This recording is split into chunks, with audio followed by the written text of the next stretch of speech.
consegue, e às vezes não é fácil, não.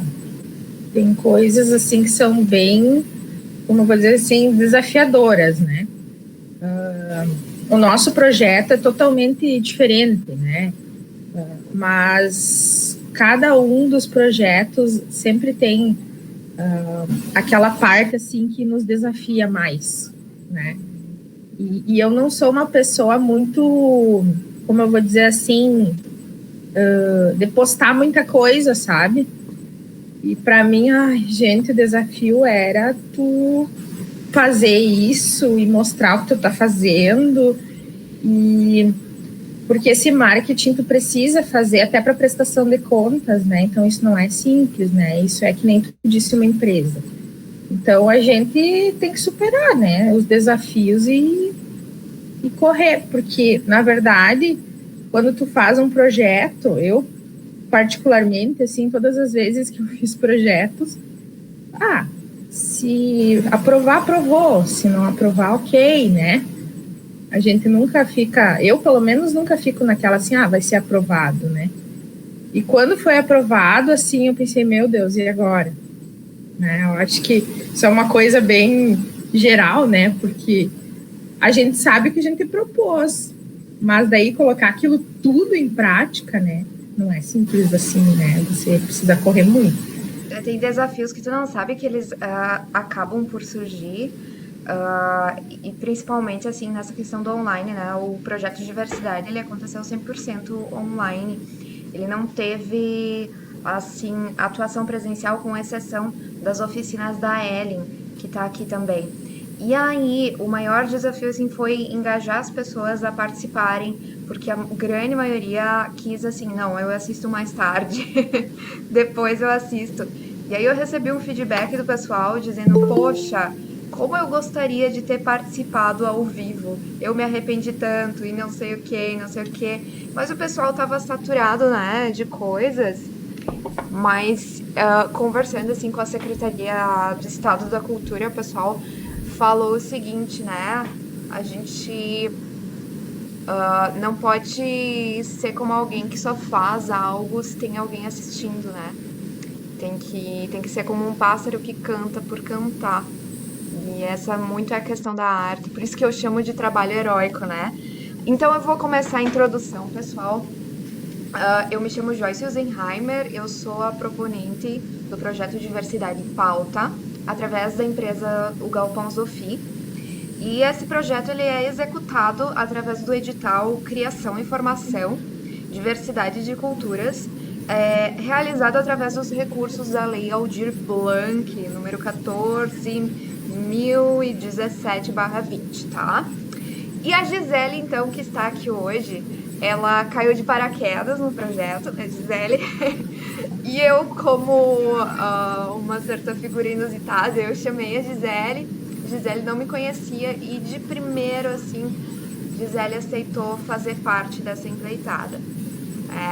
Então eu quero dizer assim, Gisele, eu sou muito grata a você e a todas as pessoas que participaram desse projeto, que se engajaram nele.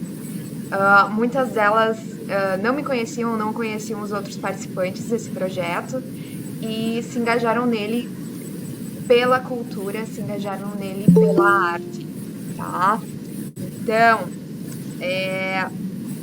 quero também dizer que a tua palestra, Gisele, ela não poderia vir em momento mais oportuno, que é do fechamento das atividades do Diversidade, porque ela engloba tudo que a gente tem trabalhado desde então no projeto, tá? E eu acredito que a tua fala, ela representa, assim, em essência, o que é o projeto Diversidade para todos nós, tá? E vocês já vão entender por que eu estou dizendo isso. Bem-vinda, Gisele. Obrigada, Joyce. Eu que agradeço o teu convite, né? Boa noite a todos. Na verdade, a Joyce entrou em contato comigo, né, pessoal? E me fazendo esse convite, e eu ainda comentei, né, Joyce? Mas tem professores de história, tem pessoas conhecedoras, né, que poderiam falar sobre isso, mas eu topei, né? Claro que o meu conhecimento não é acadêmico, tá? Nessa área, tá? Porém, eu trabalhei muitos anos com o estudo, né, da diversidade cultural, diversidade histórica do Rio Grande do Sul, esse contexto, essa construção, né? Então, na verdade, é por intermédio do nosso CTG, né, e da nossa região, que eu trabalho há vários anos já com prendas e peões, auxiliando, né, na parte cultural, não só da entidade, mas também de toda a região. Então, a minha formação é quase da vida, né, porque são cursos que eu fiz, né, lá no movimento, ou enfim, nas regiões tradicionalistas, quando era disponibilizado, lendo muito, né, auxiliando, minhas meninas são prendas de faixa, então isso, na verdade, obriga as mães a estudarem junto, né, então, nesse sentido, é que eu estudei esse tema, tá, eu me aprofundei um pouco mais. De formação, eu sou professora, né, professora de arte, teatro, dança, e claro que, né, a questão da expressividade, isso tudo a gente trabalha nas artes, né, mas é um tema bem mais específico, né.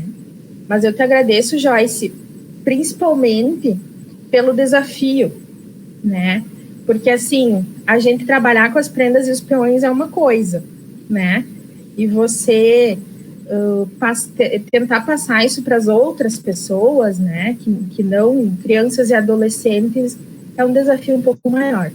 Então, eu me desafiei, sim, né, e eu achei muito legal, porque a gente acaba buscando coisas novas, eu acho que é isso que faz valer a pena a nossa caminhada, né. Enfim, então eu vou começar, né, não vou me delongar mais, porque a gente sabe que não temos também a noite toda e também ninguém está afim de ficar me ouvindo a noite toda, né? Mas vamos lá. Bom, pessoal, eu vou colocar aqui para apresentar. Vamos ver.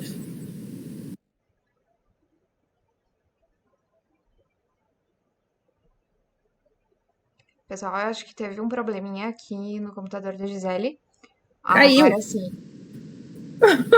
Caiu, que louco. Tá, vamos botar para apresentar de novo. Eu fui botar para apresentar, ele caiu. Qualquer Tá coisa, ok agora?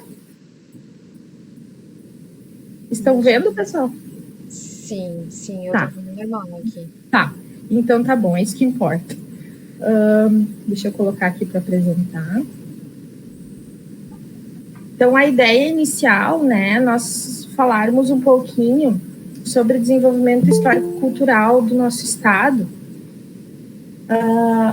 do nosso estado, da nossa região, né, mas eu não poderia deixar de falar de um contexto um pouco mais geral, tá? O que é identidade cultural, como isso se forma, né? Como é que um povo, ele constrói a sua cultura, né? E que eu acho que isso é bem importante também para a gente introduzir o assunto, tá? E eu coloquei aqui uma frase de início. Passou o slide, gente? Eu acredito que a maneira como você tá compartilhando a tela não permite que apareça tudo. Talvez se tu colocar apresentar a tela inteira, ele vai aparecer. Ele tá na tela inteira. Ele tá, deixa eu ver. Agora passou. Passou? Será que eu tenho que deixar assim ao invés de colocar para apresentar? Eu acho que sim. Tu acha que sim? Tá, então eu deixo assim, não tem problema. Se vocês conseguem ver, né, para mim não tem problema. Essa frase inicial, né, que eu coloquei, do Atahualpa, ele é um compositor argentino, né, muito conhecido, e ele diz assim, que o homem só começa a existir quando aprende a entender e respeitar a terra onde pisa.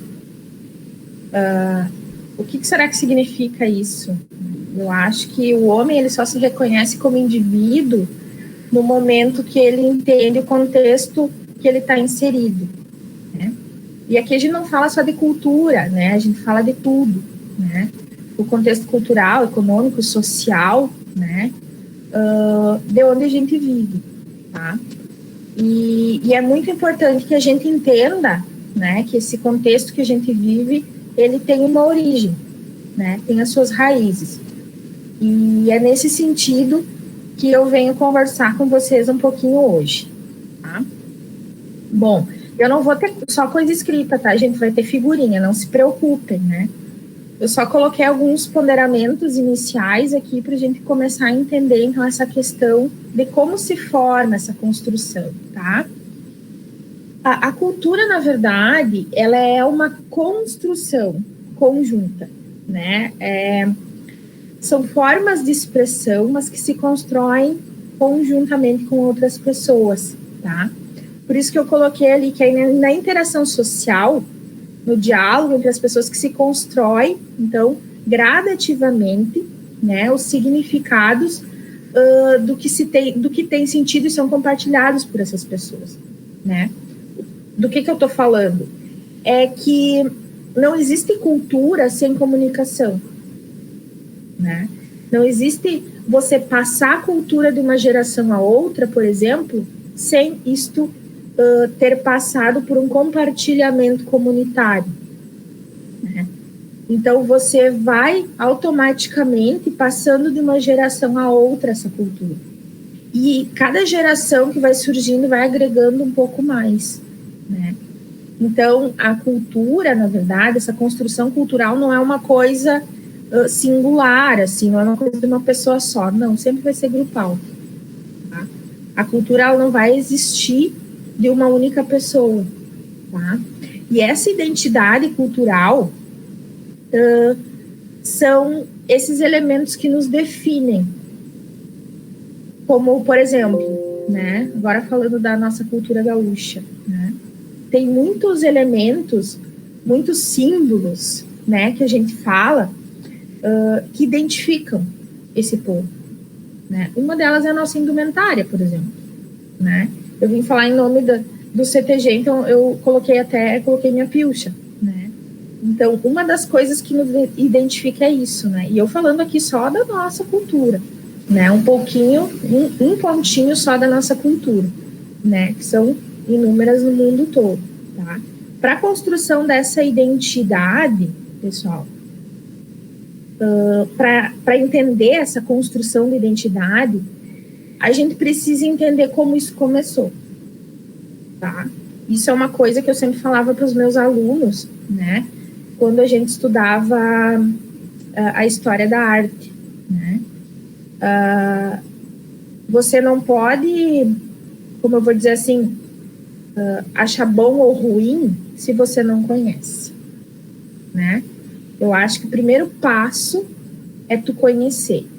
Tu não precisa conhecer a história inteira, mas conhece como se formou essa história, né? E eu acho que esse é o passo mais importante das aulas de história da arte, né? Que a gente constrói esse processo de reconhecimento da cultura, das artes, através do entendimento de outras culturas, né? Isso que é o mais bonito. Então, quando a gente está inserido, então, numa comunidade, né, conhecendo essa nossa cultura, o mais importante é isso que a gente faz no dia a dia, preservar isso, né? Preservar, valorizar e saber como se deu essa construção dessa identidade, tá? Só que aí eu coloquei aqui bem na minha última colocação, que é importante também frisar, que proteger não é defender ou isolar alguma coisa das outras culturas, né? É encontrar meios de promover essa cultura, tá? Por quê? Porque muitas vezes, né, a gente está tão fechado naquilo que a gente pensa que tem que ser o tradicional, que a gente não abre a nossa visão para o que está em nossa volta, né? Por exemplo, a pandemia hoje, né? Se nós não tivéssemos nos reinventado e feito diferente dentro das nossas entidades, e eu nem digo só entidades tradicionalistas, muitas teriam fechado as portas, né? Então, a gente não deve se isolar, né? E pensar que não tem mais jeito, né? E deixar que as coisas vão por água abaixo. O mais importante é encontrar meios de promover essa nossa cultura, de engrandecer ela, né? De preservar ela de alguma forma. E foi isso, né, que muitas entidades fizeram, né? E foi isso que esses projetos também fizeram, né?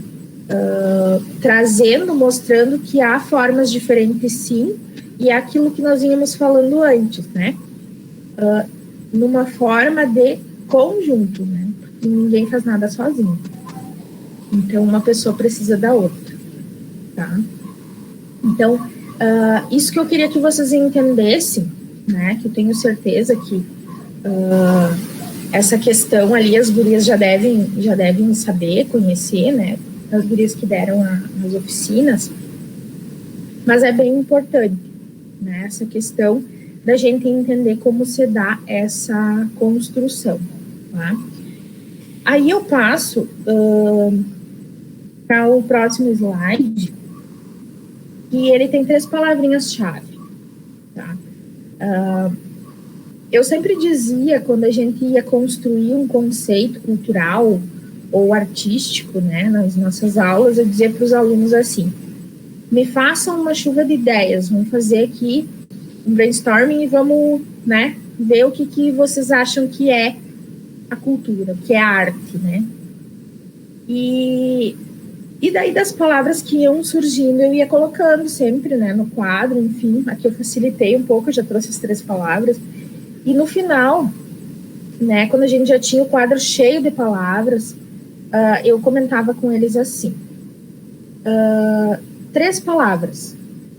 3 palavras resumem o que é importante na construção da identidade de um povo, tá?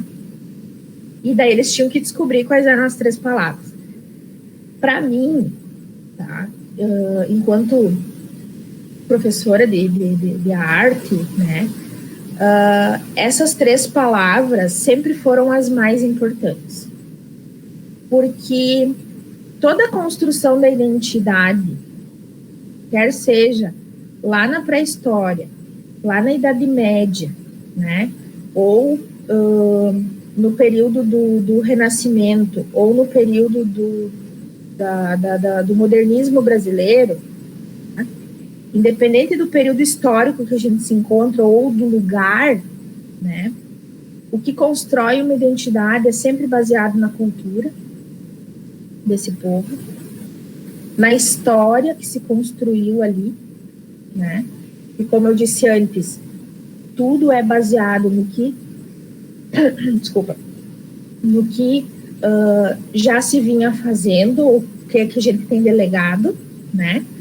E o contexto, que é aquilo que eu falei bem no início, né? Contexto social, contexto histórico, contexto econômico, contexto cultural. Tudo isso influencia na construção da nossa identidade, tá? Então, são 3 palavrinhas que eu sempre carrego comigo, né? E eu sempre dizia para os meus alunos também: carreguem com vocês essas 3 palavras, porque no momento que tu vai ter que fazer qualquer trabalho, né, com relação à cultura, com relação a essa construção da identidade cultural, tu lembrando dessas 3 palavras, tu vai conseguir entender o que se passa. Até numa simples leitura de imagem, uma simples leitura de obra de arte, né? Vai ter que entender, por exemplo, né, como se dava a cultura naquele dado momento da história, né? E qual era o contexto que estava acontecendo naquele momento, né? O exemplo mais simples, assim, que eu sempre dei foi, né, arte egípcia, né? Na cultura, dentro da cultura egípcia, da história deles, né? Do contexto histórico, cultural, enfim. eles faziam uma produção artística, né? Eles tinham uma identidade cultural, né? Agora, vamos vir agora para a contemporaneidade, para hoje, né? Se a gente for pensar no contexto que a gente tem hoje, tá?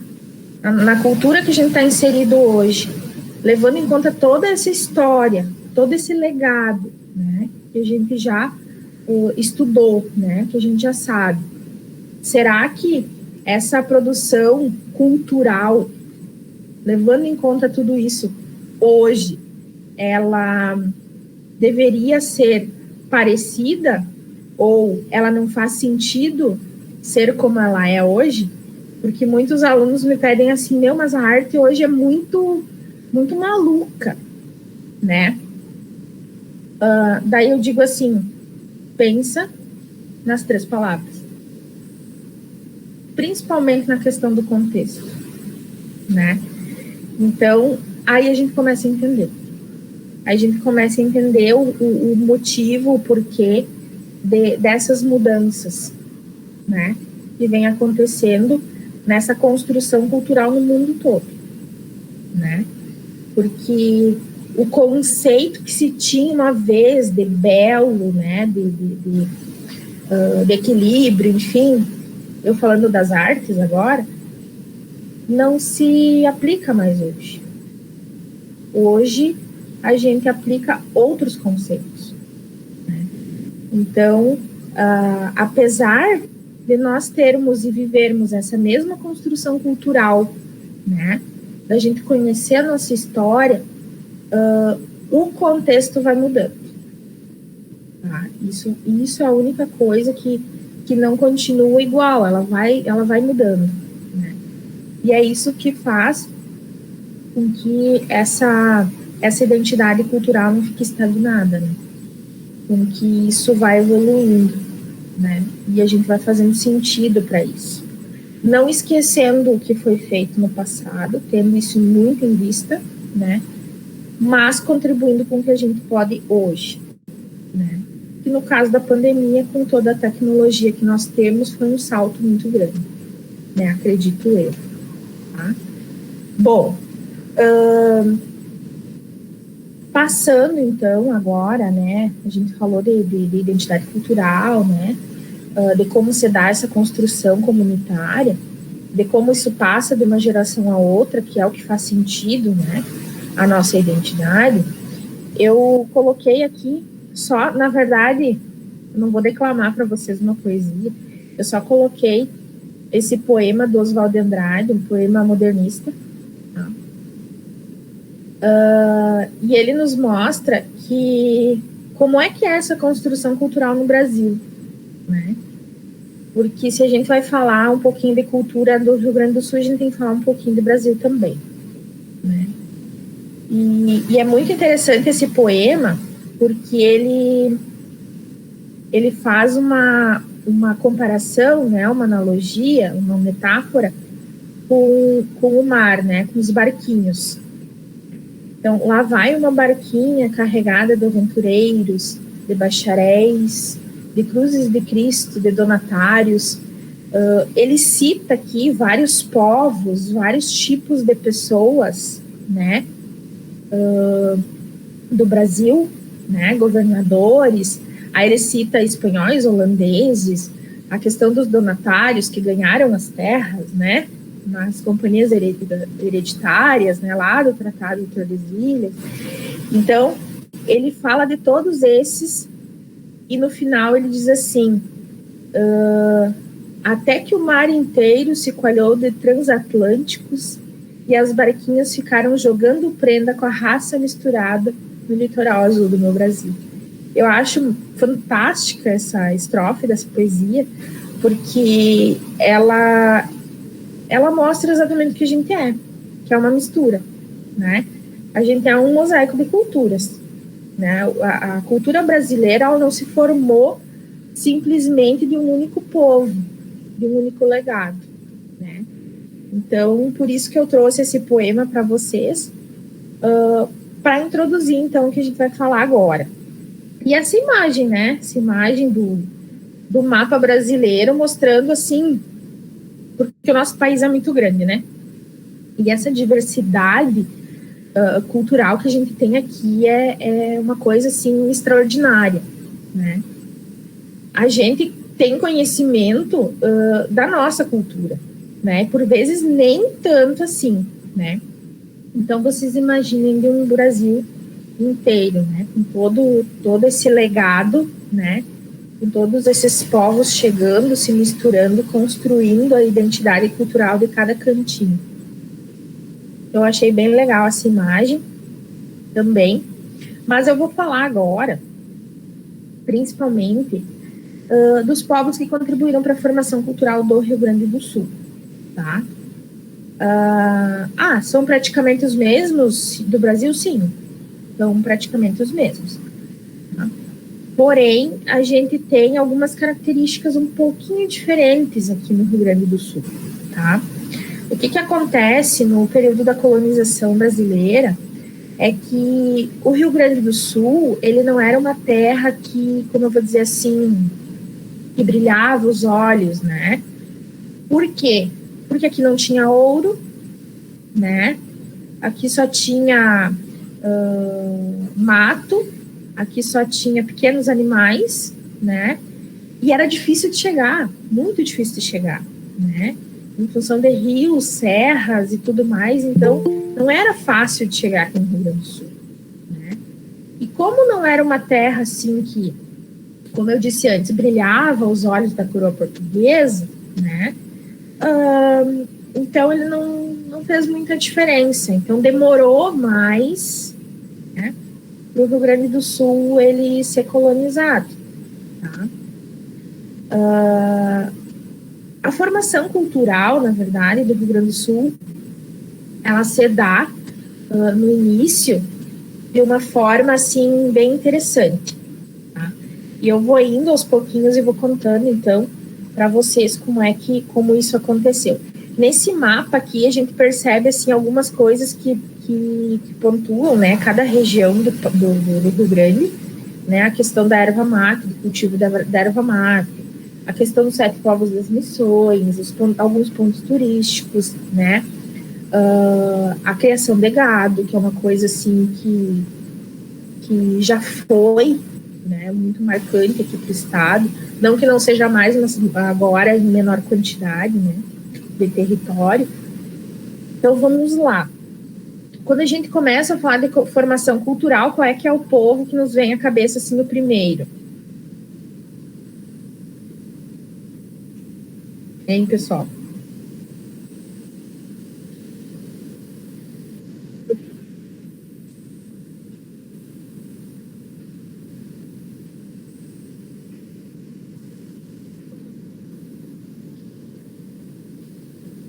Está certíssimo. Os índios, né, foram, como eu vou dizer assim, fundamentais para a nossa construção cultural, da identidade do Rio Grande do Sul, da nossa cultura, tá? Eu não coloquei aqui quais os povos, tá? Principalmente os guaranis, os gés e os pampeanos, que foram, assim, os mais, como eu vou dizer assim,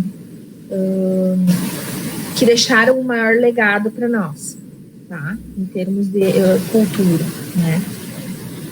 Bom, eu coloquei aqui, né, gente, na verdade, algumas coisinhas, né, que eles deixaram de legado para nós. Por exemplo, né, a técnica da queimada da vegetação para o novo plantio, né? Hoje em dia já não se usa muito mais isso, né? Porque se sabe que a gente termina com o solo fazendo isso, né? Mas antigamente se fazia muito, tá? Porque se acreditava, inclusive os índios acreditavam que aumentava a produtividade, né?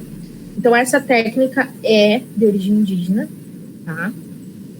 Usar utensílios como pilão, gamela, peneira, tudo isso é de origem indígena também, né?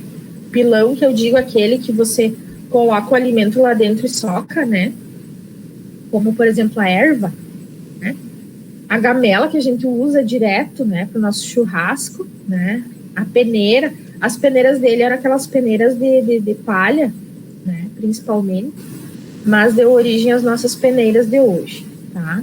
O andar em fila, o descansar de cócoras, né, de se acrocar, que a gente diz, né, para descansar, o trabalho em mutirão, tá? Isso tudo é de origem indígena, tá?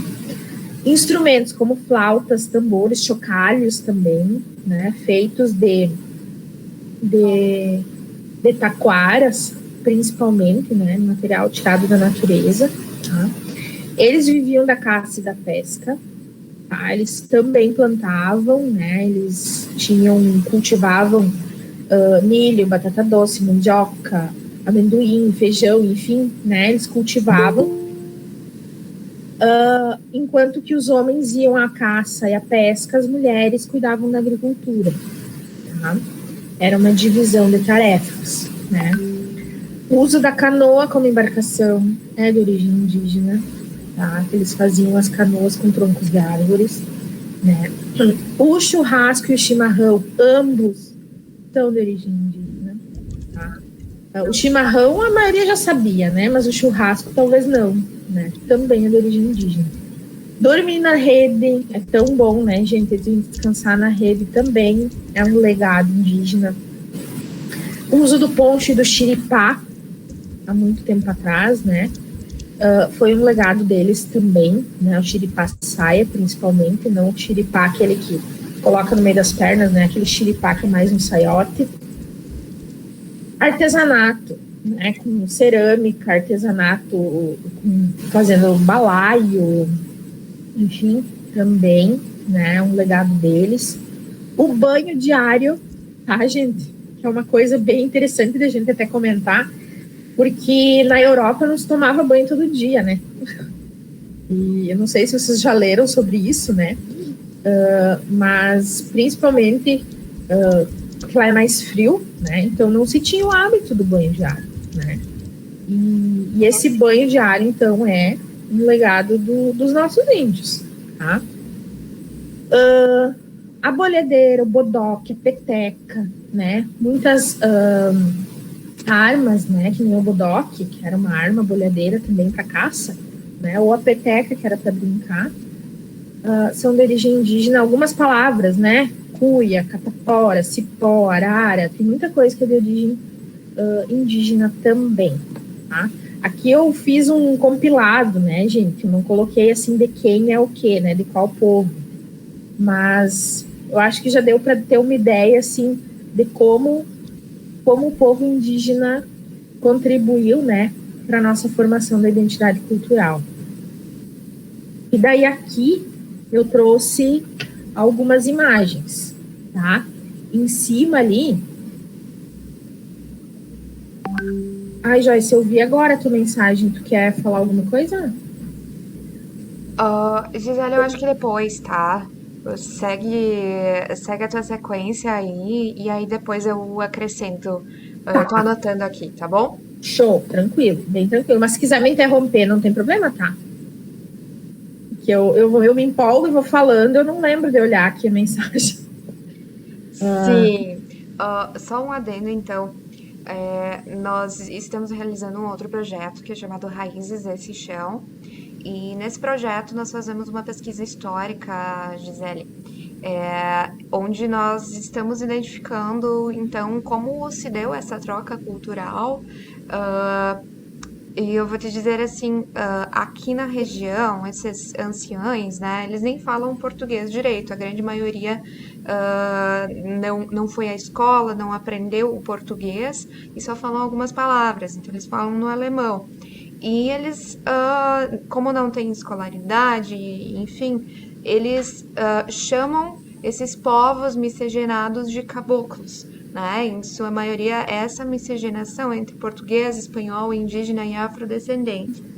E aí há esse relato de troca cultural, onde o alemão, o imigrante, trocava aprendizados com o que esses povos que eles chamavam de caboclos, né? Que na verdade é uma população já miscigenada nesse tempo. E estes caboclos, então, eles falavam português, o imigrante falava alemão, e eles começaram a aprender o português com eles, né? E aí eles também ensinavam a cultivar alimentos que eram aqui da região. Perfeito, Joyce, perfeito. Na verdade, eu aqui estou falando do legado do indígena, né? Mas tem toda essa mistura, né, que aconteceu, que vieram aqui, principalmente para nossa região, né? Que a gente tem principal conhecimento, né? A questão dos alemães, dos italianos, poloneses, até libaneses também, né? Vieram para cá. E assim, eu posso te dizer, a minha família é de origem austríaca, né? Meu tataravô veio da Alemanha. E eu, particularmente, quando comecei na escola, eu não falava português. Eu falava alemão, né? Só alemão em casa. Então, para te ver, assim, como a cultura na nossa região, ela é bem carregada, né? Ela é bem forte nesse sentido, assim, de tu dar valor para as tuas raízes, né? Para a tua origem, né? E só que aí a gente às vezes acaba esquecendo, né? E não é só aquilo que eles trouxeram de lá, mas essa mistura do que já tinha aqui, né? Muita gente hoje chama esses indígenas, esses povos indígenas de bugres, né? Eles são chamados de bugres. Esse pessoal, né, que às vezes vem nas cidades, né, vai de uma cidade a outra, vendendo cestarias, né, seu artesanato, são indígenas, são povos indígenas, né? A gente chama, muitas pessoas chamam de bugres, mas eles são indígenas, né? Como tu disse, a questão de caboclo, né? Se não me engano, é a palavra de origem francesa, Gisele. Não sei por... Se não me engano, bugre é uma palavra de origem francesa, né? Não sei por que ela foi adotada regionalmente, né? Mas significa indígena. Uhum. É que, assim, tem muitos lugares na Alemanha que falam francês também, e na Áustria também, né? Então, na verdade, lá já se tem uma mistura na Europa, né? E quando eles vêm para cá, eles trazem esse legado junto, né? Eu acredito que tenha sido nessa mistura aí, né? Que se deu, né? Essas nomenclaturas todas, né? Não só a questão do bugre, mas várias outras, né? Mas, assim, a questão do indígena, eu acredito que seja a mais interessante da gente conversar, porque não que as outras não sejam, mas por que é que eu estou falando isso? Porque o indígena, na verdade, ele já vivia aqui, né? Ele já estava aqui, ele tinha sua casa, sua família toda aqui, né? Quando eu digo casa, eu digo lar, né? E o índio, ele sempre teve um comportamento comunitário, né? Eles nunca foram de fazer as coisas sozinhos, né? Tanto que antes eu falei do mutirão, né? Eles sempre trabalharam em conjunto, né? Ele nunca foi um ser assim, como eu vou dizer, sozinho, né? Socialmente, tá? Bom, só que aí, né? Vieram esses povos de fora. A gente chama erroneamente de descobrimento, porque na verdade nem o país, nem o continente foi descoberto, né? Já tinha pessoas aqui, né? Então não se descobriu o Brasil, né? Na verdade, se chegou a novas terras que antes não eram conhecidas por quem vivia na Europa, né? Ou nos outros continentes, no caso. Então, por isso que eu digo assim, que a cultura indígena, ela é muito forte, ela é enraizada assim muito fortemente aqui, não só no Brasil, mas em toda a América Latina. E quando a gente fala em cultura do Rio Grande do Sul agora, particularmente, eu costumo dizer que nós temos muito mais ligação cultural, né, de raiz mesmo, né, com os povos, com a Argentina e Uruguai, né, do que com o resto do Brasil, se a gente for pensar, né. Eu digo cultura rio-grandense, né, eu falo dos gaúchos agora. Porque muita coisa que a gente tem aqui, né, que faz parte da nossa cultura, ela é muito parecida com a Argentina e com o Uruguai, né? E eu daqui a pouquinho já vou falar sobre isso quando eu chegar nos espanhóis também, porque essa contribuição espanhola foi muito grande aqui também no Rio Grande do Sul, né? Claro que daí depois com os tratados, enfim, né, os espanhóis acabaram saindo e ficou o território para Portugal, mas o legado já estava plantado ali, né? Bom, então, saindo dos índios, né, senão eu vou ficar muito tempo falando de negros um pouquinho, tá? Também uma contribuição, assim, fantástica e fenomenal, né? Porém, os negros é aquela questão, assim, eles não vieram para cá por vontade própria, né? Eles vieram para cá trazidos, escravizados, né? Aliás, vieram mais de 5 milhões de negros de toda a África, tá? De todo o continente africano, para as Américas, né? Para serem escravizados, tá? Então, isso é muita gente, tá? Por quê? Porque os outros povos se consideravam superiores, né? E achavam que poderiam ser dono deles e buscavam simplesmente, acabavam com família, as pessoas morriam no caminho, enfim, e trouxeram eles para cá, tá? Para trabalhar, sim, como escravos, nas inúmeros, né, lugares, quando eu falo de Rio Grande do Sul, principalmente nas charqueadas, tá? Enfim, contribuição dos negros, né? Nós temos uma mistura muito grande e um respeito muito grande entre a religiosidade, né, africana e cristã, né? Eu acho que tem uma sincronia muito legal ali, né, que a gente percebe, e eu coloquei como exemplo aqui a festa de Iemanjá, que para nós, católicos, no caso, né, é a festa dos navegantes, né, mas nada mais é do que a festa Iemanjá, né? Só tem outro nome, né? A religião, na verdade, ela acaba se fundindo numa só, né? Porque é uma festa só, né? Como eu vou dizer assim, as oferendas são para uma única divindade, né? E há esse respeito muito grande, né, entre essas religiões, né? Isso que é o mais importante. Bom, outras coisas, então, né, que a gente leva em conta, assim, principalmente, a questão dos instrumentos, né, atabaques, berimbaus, tambores, né, até a questão dos chocalhos também tem alguma coisa, né, o berimbau até tem um chocalhinho junto. Então, assim, isso tudo faz parte também do legado africano, tá? O uso de adereços, né? Brincos, pulseiras, aqueles turbantes, né? Lindos, eu acho muito bonito. Saias rodadas com babados, rendas, também é um legado deixado pelas africanas, tá? O linguajar, né, muitas coisas do vocabulário, né, do africano.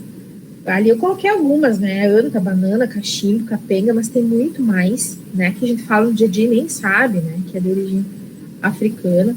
Lendas e mitos, a questão, por exemplo, do negrinho do pastoreio, todo mundo conhece, né. A gastronomia, aí ali eu faço um adendo, né, mocotó, feijoada, que bebe, pipoca, enfim. Mandioca também eles consumiam bastante. Com relação à feijoada, né, porque na verdade a gente sabe que a alimentação escrava, né, não era a mesma alimentação dos senhores da Casa Grande, né? Então, essa feijoada que hoje a gente faz não tem nada a ver com a feijoada que era feita, né? Naquela época, o que eles faziam? Eles cozinhavam o feijão e colocavam dentro as miudezas, o que os senhores não comiam, então eles colocavam para alimentação dos escravos, né? E daí eu falo de tudo, né? Tudo que sobrava que os senhores não comiam, né? Eram os pés, as orelhas, o focinho, né? Outras partes, muitas vezes até pedaços de intestino do animal, né? Iam junto para feijoada.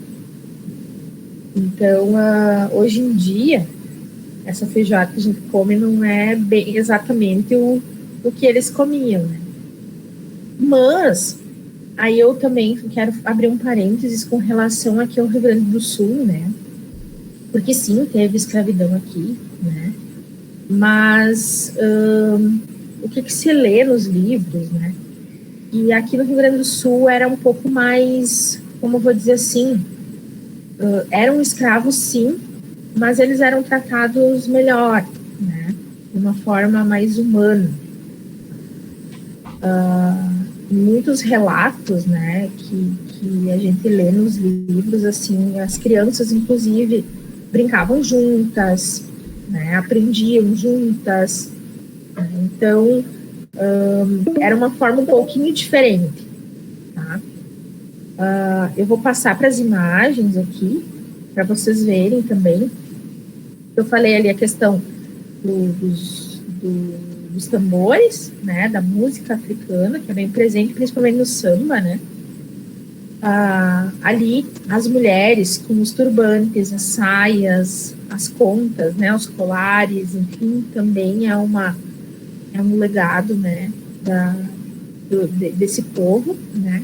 E ali embaixo eu coloquei uma imagem do benzimento, né, que é uma coisa que se faz muito hoje em dia, né? As pessoas acreditam muito no benzimento e é uma coisa que como eu vou dizer assim, entrou de uma forma muito intensa dentro de todas as culturas, né? Não é só da cultura africana, né? A questão do benzimento, da oração, né? Então eles têm isso como uma coisa muito importante para a espiritualidade deles, né?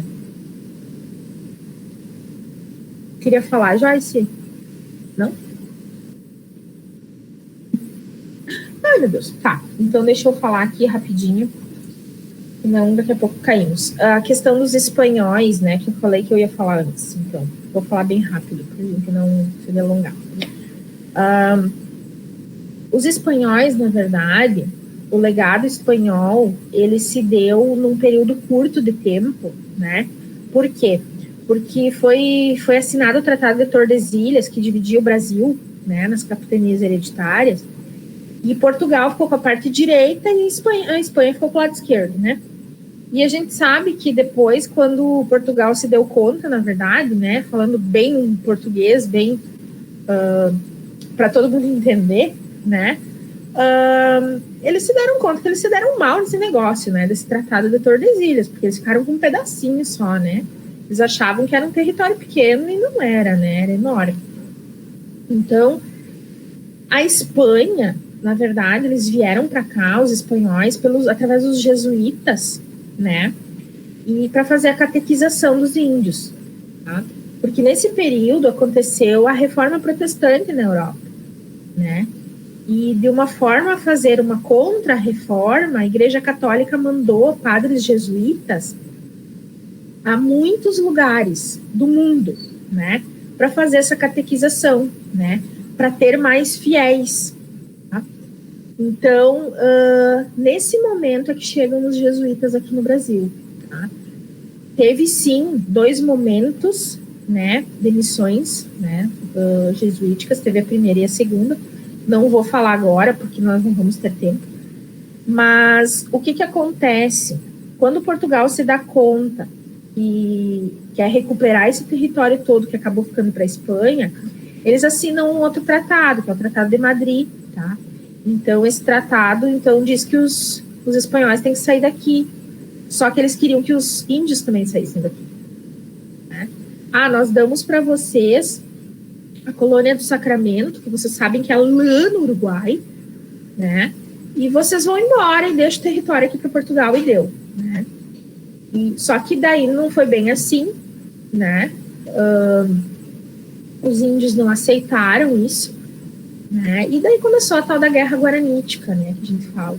Então, os espanhóis, na verdade, eles tiveram um tempo limitado aqui, né? Eles não ficaram assim por muito tempo no Rio Grande do Sul, né? Mas deixaram um legado, né? Uma influência cultural muito grande.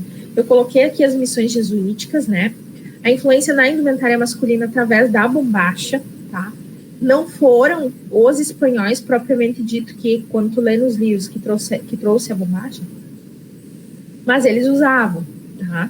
Na Europa já era usada a bombacha também pelos espanhóis, tá?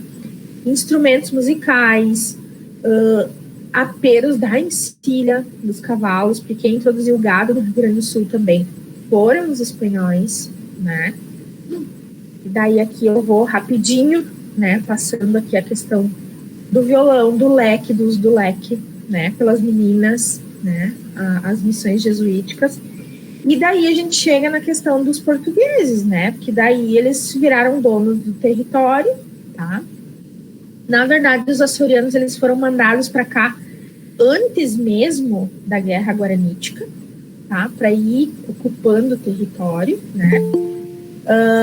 E daí dos açorianos, os portugueses, no caso, porque a Ilha dos Açores pertence a Portugal, é um legado também muito grande, né? A questão da religiosidade, tá? Da missa do galo, do terno de reis, né? Que é muito legal também. A questão do artesanato, principalmente aquelas toalhinhas cortadas à mão, né?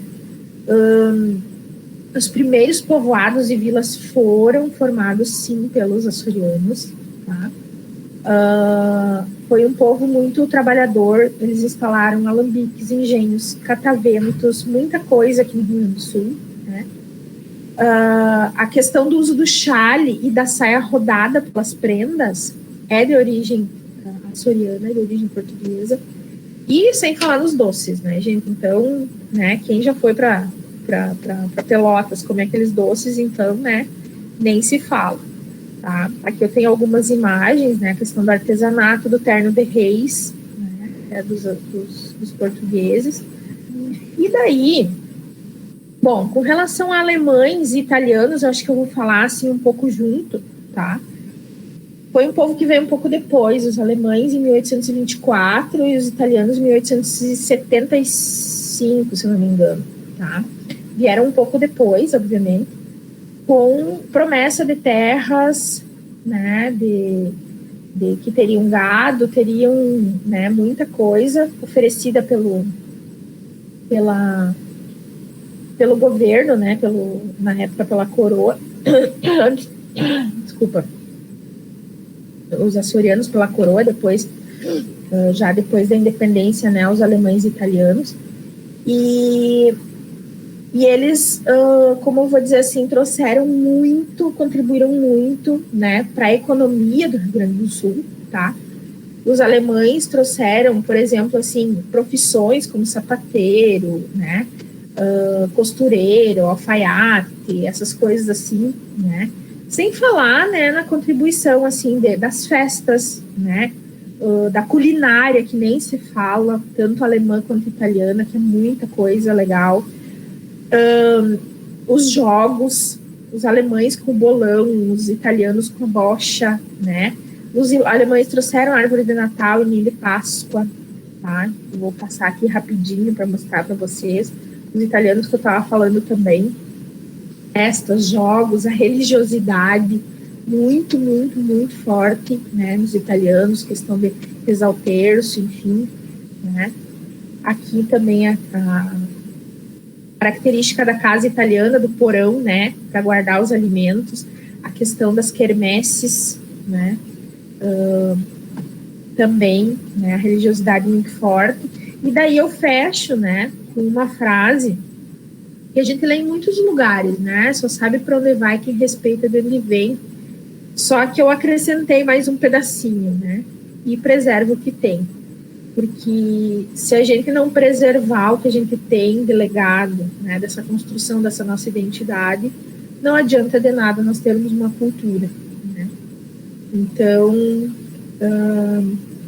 eu acho que é isso mais importante, né? Que a gente preserve e passe isso adiante, tá?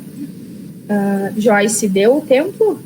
Temos 2 minutinhos ainda, Gisele. Eu vou encerrar com uma fala aqui que eu acredito que se encaixa muito bem com o teu encerramento, tá?